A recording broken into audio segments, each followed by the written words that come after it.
people come out. And, you know, you're being helped by strangers in a way that you never thought. So how have you recovered from flooding? Let's head to Nottm. Peter Cross is there. He's a flood warden in Nottm. A very good morning to you, Peter. Thank you for joining us. Nottm actually fared okay, didn't it, by Storm Henk? No, sadly it didn't. My apologies. No, not at all. Not at all. But no, it didn't. It flooded for the second time in 10 weeks. Not as badly as on the 20th of October, but it was still devastating for a number of families who were still trying to dry their properties out from the event on the 20th of October. And we had one lady who I spoke to who'd had her house declared dry last Tuesday morning, only for it to be flooded again at 5 o'clock. Oh, goodness. It's and there is because the storms have come quite quickly together in just a matter of months. Just as you recover from one set of floodwater, you're then faced with the next. And it must be difficult, Peter, for the communities. It must be difficult to pick yourselves up and move forward. It is very difficult. I mean, it's very difficult for those that were hit again last week. It's bad enough for the 130 odd that were hit in October last year. So yeah, for some it's really devastating. But as you rightly said earlier in the piece, you see the very best and worst in people with these sorts of situations. And we had some wonderful responses in Nottm during the flooding last Tuesday. And then some of those people were then helping our neighbours in Gunthorpe who flooded on Thursday from the Trent. So the issue last week was we had Monday, Tuesday, Wednesday with issues of the Cocker Beck, and then the River Trent flooded Gunthorpe on Thursday, Friday, Saturday. So it's been quite a task. Yeah. What would you say? What do you say as flood warden to people who have been hit by flooding, to people who found their homes underwater?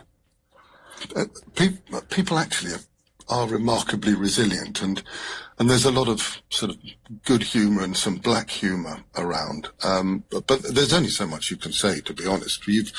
But it's about helping them out and helping them move things, helping them understand what they've got to do to try and get claims in with insurance, how they get grants and so on from the district and county councils, and that sort of stuff being put on community Facebook sites. So there's lots of information out there. So unfortunately, because it's happened so often, this is sort of a repeat of what's been done several times now.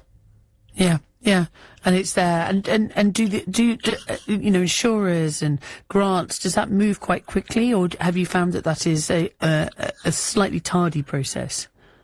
I think the grants process from the district council and the county council as well, and they're two separate things, or they were in October certainly, and I've yet to see quite what happens for this last week's episode. They've been pretty good.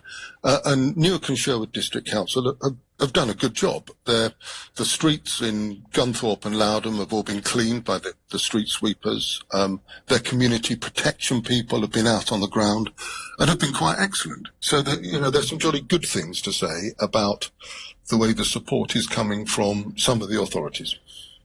Well, that's good to hear. And thank you for joining us this morning. Your job as flood warden today, do you have any additional responsibilities now, Peter, that the floodwater has gone down? Well, we've got 6 pumps in Nottm that the Flood Action Group has got, and they've all been deployed to 5 of them to Gunthorpe, and today, because I believe that their role is now finished, we will now recover those. And we've got an excellent guy in the village who actually donated the pumps, who's then going to refurbish them and make sure that they're ready to use in the future. So there's some cleaning up to do and putting flood barriers back in the store, assessing where the aqua sacs are. And what I would say is, if people have got aqua sacs that they've used that haven't been contaminated, it's best to hang on to them just at the moment, rather than what was previously done, which is to get rid of them straight away, because you perhaps you never know when you need them again. Yeah. So it's that kind of that finish, that clear on, and almost prepare yourself already, Peter. Get ready for another event later down the line.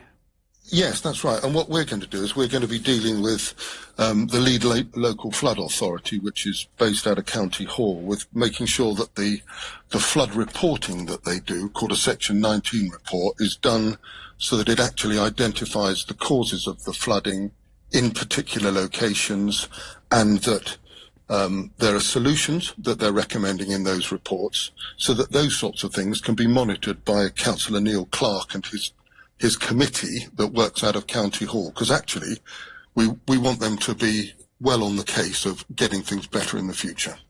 Peter Cross, thank you for joining us this morning. Flood warden in Nottm, as you were hearing, were affected by the flooding in the last week or so, and then after floodwater there rescinded, went off.